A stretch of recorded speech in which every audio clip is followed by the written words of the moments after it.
ನಮಸ್ತೆ ಗೆಳೆಯರೇ, ನಮ್ಮ ಯೂಟ್ಯೂಬ್ ಚಾನೆಲ್ಗೆ ಸ್ವಾಗತ. ನಮ್ಮ ಕರ್ನಾಟಕ ರಾಜ್ಯ ಸರ್ಕಾರದ ಜನಪ್ರಿಯ ಮುಖ್ಯಮಂತ್ರಿಗಳಾದಂಥ ಸನ್ಮಾನ್ಯ ಶ್ರೀಯುತ ಸಿದ್ದರಾಮಯ್ಯನವರು ಸಾರ್ವತ್ರಿಕ ದಾಖಲೆಯಾಗಂಥ 17 ಬಾರಿಯ ಬಜೆಟನ್ನು ಮಂಡನೆ ಮಾಡಿದ್ದಾರೆ. ಯೋಚನೆ ಮಾಡಿ, ಈ ಬಜೆಟು ಎಷ್ಟು ಗಾತ್ರದ, ಎಷ್ಟು ಲಕ್ಷ ರೂಪಾಯಿಗಳ, ಎಷ್ಟು ಲಕ್ಷ ಕೋಟಿ ರೂಪಾಯಿಗಳ ಸಾಲ ಆಗಿದೆ ಅನ್ನೋದನ್ನು ಯೋಚನೆ ಮಾಡಿ. ಅಂದರೆ ನಮ್ಮ ಕರ್ನಾಟಕದ ಪ್ರತಿಯೊಬ್ಬ ಪ್ರಜೆಯ ಮೇಲೆ 7 ಲಕ್ಷ ರೂಪಾಯಿಗಳ ಸಾಲವನ್ನು ತಂದು ನಿಲ್ಲಿಸಿದ್ದಾರೆ. ಅಂದರೆ ಇವರ ಬಜೆಟು, ಇವರ ಖರ್ಚು ವೆಚ್ಚಗಳು ಯಾವ ಮಟ್ಟಕ್ಕಾಗಿದೆ ಅನ್ನೋದನ್ನು ನಾವೇ ಸ್ವಲ್ಪ ಯೋಚನೆ ಮಾಡಬೇಕು. ಉದಾಹರಣೆಗೆ, ಅಬಕಾರಿ ಇಲಾಖೆಗೆ 45,000 ಕೋಟಿ ರೂಪಾಯಿಗಳನ್ನು ಟಾರ್ಗೆಟ್ ನೀಡಿದ್ದಾರೆ. ಅಂದರೆ ಅಬಕಾರಿ ಇಲಾಖೆಯವರು ಅಷ್ಟು ಕೋಟಿನ ವಸೂಲು ಮಾಡಲೇಬೇಕು. ಹಾಗಾಗಿ ಏನು ಮಾಡ್ತಾರೆ, ಮತ್ತಷ್ಟು ವೈನ್ ಸ್ಟೋರ್ಗಳನ್ನ ಶುರು ಮಾಡ್ತಾರೆ. ಜೊತೆಗೆ ಮದ್ಯದ ಬೆಲೆ ಜಾಸ್ತಿ ಆಗುತ್ತೆ. ಕುಡಿಯೋಂಥ ವ್ಯಕ್ತಿ ಯಾವುದೇ ಕಾರಣಕ್ಕೂ ಕುಡಿತವನ್ನು ನಿಲ್ಲಿಸಲ್ಲ. ಅಲ್ಲಿ ಇಲ್ಲಿ ಸಾಲ ಮಾಡಿ ಆದರೂ ಕುಡಿತಾನೆ. ಸೊ ವೈನ್ ಸ್ಟೋರ್ಗಳು ಜಾಸ್ತಿ ಆಗುತ್ತೆ, ಕುಡಿತ ಜಾಸ್ತಿ ಆಗುತ್ತೆ. ಇದು ಮತ್ತಷ್ಟು ಸಾರ್ವಜನಿಕರು ನೆಮ್ಮದಿಯಿಂದ ಇರೋಕ್ಕಾಗತ್ತಾ? ಯೋಚನೆ ಮಾಡಿ. ಮತ್ತು ಲೋಕೋಪಯೋಗಿ ಇಲಾಖೆಗೆ 30,000 ಚಿಲ್ಲರೆ ಕೋಟಿ ರೂಪಾಯಿ ಅನುದಾನವನ್ನು ನೀಡಿದ್ದಾರೆ. ಯಾತಿಗೆ ಸ್ವಾಮಿ? ಪ್ರತಿ ವರ್ಷ ರೋಡ್ ಆಗ್ತಾನೇ ಇದೆ, ರೋಡ್ ಕಿತ್ತೋಗ್ತಾನೆ ಇದೆ, ಜನರ ತೆರಿಗೆ ಹಣ ಪೋಲಾಗ್ತಾಯಿದೆ. ಆದರೂ 30,000 ಕೋಟಿ ರೂಪಾಯಿಗಳ ಅನುದಾನವನ್ನು ಕೊಟ್ಟಿದ್ದಾರೆ. ಅಂದರೆ ಲೆಕ್ಕ ಹಾಕಳಿ, ಲೋಕೋಪಯೋಗಿ ಇಲಾಖೆ ಎಷ್ಟು ಅಭಿವೃದ್ಧಿಯಾಗಿ ಜನರ ಪರವಾಗಿ ಕೆಲಸ ಮಾಡ್ತಿದೆ ಅಂತ ಅಲ್ವೇ?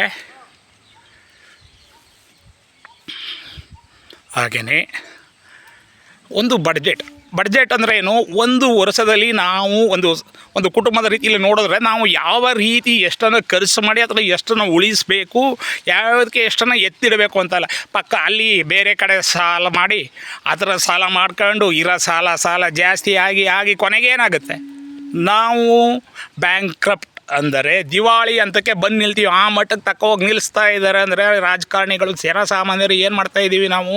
ಏನೂ ಮಾಡ್ತಾಯಿಲ್ಲ. ಎಲೆಕ್ಷನ್ ಬಂದಾಗ ನಾ ಪಾರ್ಟಿ ನೀ ಪಾರ್ಟಿ, ನೀ ಅದಕ್ಕೆ ಹಾಕು ನೀ ಇದಕ್ಕೆ ಹಾಕು ಅಂದ್ಬಿಟ್ಟು ಮಾತಾಡ್ತಾ ಇದ್ದೇವೆ ಹೊರತು ರೈತರ ಉದ್ಧಾರ, ಜನರ ಉದ್ಧಾರ, ವಿದ್ಯಾರ್ಥಿಗಳ ಉದ್ಧಾರ ಏನೂ ಆಯ್ತಾಯಿಲ್ಲ.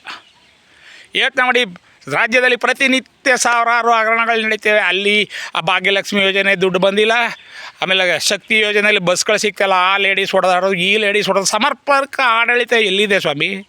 ಸಮರ್ಪಕವಾಗಿ ಆಡಳಿತ ಎಲ್ಲಿದೆ? IAS ಅಧಿಕಾರಿಗಳ ವಿಪರೀತ ಹಗರಣಗಳು ಬರ್ತಾಯಿದ್ದಾವೆ. ಯಾವುದನ್ನು ತಲೆ ಕೆಡಿಸ್ಕೊಳ್ಳೋದು, ಜಸ್ಟ್ ಅಬ್ಸರ್ವ್ ಆ್ಯಂಡ್ ಸುಮ್ಮನೆ ಇರು. ನಮ್ಮ ಮಟ್ಟಿಗೆ ಆಗೋಗಿದೆ. ಅಂದರೆ ನಮ್ಮ ರಾಜ್ಯದ ವ್ಯವಸ್ಥೆ, ಕಾನೂನು ವ್ಯವಸ್ಥೆ ಎಷ್ಟರ ಮಟ್ಟಿಗೆ ಕುಸಿದಿದೆ ಅನ್ನೋದನ್ನ ಯೋಚನೆ ಮಾಡಿ. ನಮ್ಮನ್ನು ಆಳ್ತಿರೋಂಥ ಮುಖ್ಯಮಂತ್ರಿಗಳು ಮತ್ತು ಅವರ ರಾಜ್ಯ ಸಚಿವರುಗಳು ಮತ್ತು MLAಗಳು ಏನು ಮಾಡ್ತಾಯಿದ್ದಾರೆ? ವಿಶೇಷವಾಗಿ ಯಾವುದೇ ಕ್ಷೇತ್ರಕ್ಕೂ ನಿರ್ದಿಷ್ಟವಾದ ಉತ್ತಮವಾದ ಅನುದಾನವನ್ನೇ ಕೊಟ್ಟಿಲ್ಲ. ಬಡ್ಜೆಟೇ ಸರಿ ಇಲ್ಲ, ಇನ್ನೆಲ್ಲ ಅನುದಾನ ಬರುತ್ತೆ ಹೇಳಿ? ಅಲ್ಲಿಂದ ಅದೇನೋ ಮೈಸೂರಲ್ಲಿ ಫಿಲಮ್ ಸಿಟಿ ಮಾಡ್ತಾರಂತೆ. ಎಲ್ಲಿ ಫಿಲಮ್ ಸಿಟಿ? ಎಷ್ಟು ವರ್ಷದಿಂದ ಮಾತೆತ್ತರ ಫಿಲಮ್ ಸಿಟಿ ಎಲ್ಲಿ ಫಿಲಮ್ ಸಿಟಿ ಆಗುತ್ತೆ? ಆ ಚಲನಚಿತ್ರ ನಟರಾದ ರವಿಚಂದ್ರ ಸಾಹೇಬರು ಮೊದಲೇ ಕೇಳಿದ್ರು, ಕೊಟ್ಟರೆ ಇಷ್ಟೊಂದು ಫಿಲಮ್ ಸಿಟಿ ಆಗೋಗಿರೋದನ್ನು ಯಾವಾಗ ಮಾಡ್ತಾರೆ ಅವರು? ಫಿಲಮ್ ಸಿಟಿನ ಯಾವಾಗ ಮಾಡ್ತಾರೆ ಸ್ವಾಮಿ? ಒಬ್ಬ ಮನುಷ್ಯ ನೆಮ್ಮದಿಯುತವಾಗಿ ಜೀವನ ಮಾಡಬೇಕಾದ್ರೂ ಆ ವ್ಯಕ್ತಿಗೆ ಕುಡಿಯುವ ನೀರು ಆಯಿತಾ, ಗಾಳಿ, ಬೆಳಕು, ಜೊತೆಗೆ ಪಡಿತರಗಳು ಕಡಿಮೆ ದರದಲ್ಲಿ ಸಿಗಬೇಕು. ಈಗೇನು ಮಾಡ್ರೆ, ಇಂದಿರಾ ಕೂಪನ್ ಅಂದ್ಬಿಟ್ಟು ಅಕ್ಕಿ, ಬೇಳೆ, ಸಕ್ಕರೆ ಎಲ್ಲನೂ ಕೊಡ್ತಾರಂತೆ. ಹೀಗಿರೋ ಅಕ್ಕಿನೇ ನೀವು ಕೊಡ್ತಾರಲ್ಲ, ಇದನ್ನು ಇಂದಿರಾ ಕೂಪನ್ ಅಂದ್ಬಿಟ್ಟು ಬಡ್ರಿಗೆ ಕೊಡ್ತಾರ ಸ್ವಾಮಿ? ಇವರು ಬಡ್ರಿಗೆ ಕೊಡ್ತಾರೆ. ಇವತ್ತು ನೋಡಿ, ಈಗಲೇ ಎಷ್ಟೋ lakh income tax holder, GST holder ಅಂತ ಸುಮಾರು ಜನರ APL ಕಾರ್ಡ್ಗಳನ್ನ ರದ್ದು ಮಾಡಿ ಅವ್ರಿಗೆ ಯಾವುದೇ ವಿಧವಾದ ಪರಿಹಾರನ ಕೊಡದೆ ಅಂಥ ಮನೆಯ ವ್ಯಕ್ತಿಗಳನ್ನ ಕಷ್ಟದಲ್ಲಿ ನುಗ್ಗಕ್ಕೆ ಮಾಡ್ರೆ ಈ ರಾಜ್ಯ ಸರ್ಕಾರಕ್ಕೆ ಕಿಂಚಿದಾರು ಬಡವರ ಬಗ್ಗೆ ಗಮನ ಇದೆಯಾ? ಯೋಚನೆ ಮಾಡಿ. ಅದರಲ್ಲಿ ಬೇರೆ ಇಂದಿರಾ ಕೂಪನ್, ಅದರಲ್ಲಿ ಸಕ್ಕರೆ, ಅಕ್ಕಿ, ಬೇಳೆ, ಉಪ್ಪು ಎಲ್ಲನೂ ಕೊಡ್ತಾರೆ. ಕನಸು ಕಾಣಬೇಕಷ್ಟೆ. ಎಲ್ಲಿಂದ ಬರುತ್ತೆ ಸ್ವಾಮಿ ದುಡ್ಡು? ಎಲ್ಲಿಂದ ಬರುತ್ತೆ? 8,94,000 ಕೋಟಿಗಳ ರೂಪಾಯಿನ ಬಡ್ಜೆಟನ್ನು ಮಂಡಿಸಿ, ಅದರಲ್ಲಿ ಪ್ರತಿ ವರ್ಷ ಸಾಲ ಜಾಸ್ತಿ ಆಯ್ತಾನೆ ಇದೆ ಹೊರತು ಸಾಲ ಅಂತೂ ಕಡಿಮೆ ಆಗ್ತಲ್ಲ. ಈ ರೀತಿ ಬಡ್ಜೆಟ್ ಯಾರಿಗೆ ಬೇಕು? ಆಯವ್ಯಯ ಅಂದ್ರೇನು? ಒಂದು ಹಣವನ್ನು ಉಳಿಸ್ತಕ್ಕಂಥ ವ್ಯವಸ್ಥೆ ಮಾಡಬೇಕು. ಇಲ್ಲಿ ಒಟ್ಟಿಗೆ ಯಾರು ಹೊಸ್ದಾಗಿ ಪ್ರಮಾಣ ವಚನ ಸ್ವೀಕಾರ ಮಾಡ್ತಾರೋ ಹಳೆ ಕರ್ನ ಬಿಟ್ಟು ಹಾಕ್ಬಿಟ್ಟು ಹೊಸ ಕರ್ ತಗೊಳ್ಳಿ. ಫಾರಿನ್ಗೆ ಹೋಗ್ಬೇಕು, ಹೋಗಿ ಸುತ್ತಾಡ್ಕೊಬನ್ನಿ. ಯಾರು ದುಡ್ಡು? ಯಾರು ದುಡ್ಡಳಿ ನಾವು ನೀವು ಸಂಪಾದನೆ ಮಾಡಿ ಕೊಟ್ಟಿಕ್ಕಂಥ ರಾಜ್ಯ ಸರ್ಕಾರದ ತೆರಿಗೆ ಅದನ್ನು ಅಪಾಪೋಲಿಗಳೆಲ್ಲ ಖರ್ಚು ಮಾಡ್ಕೊಂಡು ಅನ್ನೆಸರಿ ಖರ್ಚು ಮಾಡ್ತಾರೆ ಅಂತ ಖಂಡಿತವಾಗ್ಲೂ ಒಂದು ಬೇಜಾರಾಗಲ್ವೇ? ಹೋಗಲಿ. ನಮ್ಮ ಇನ್ಕಮ್ನ ಸೋರ್ಸಸ್ನ ಯಾವ ರೀತಿ ಮಾಡಬೇಕು? ಆದಷ್ಟು ಕೈಗಾರಿಕೆಗಳನ್ನ ಸ್ಥಾಪನೆ ಮಾಡಬೇಕು.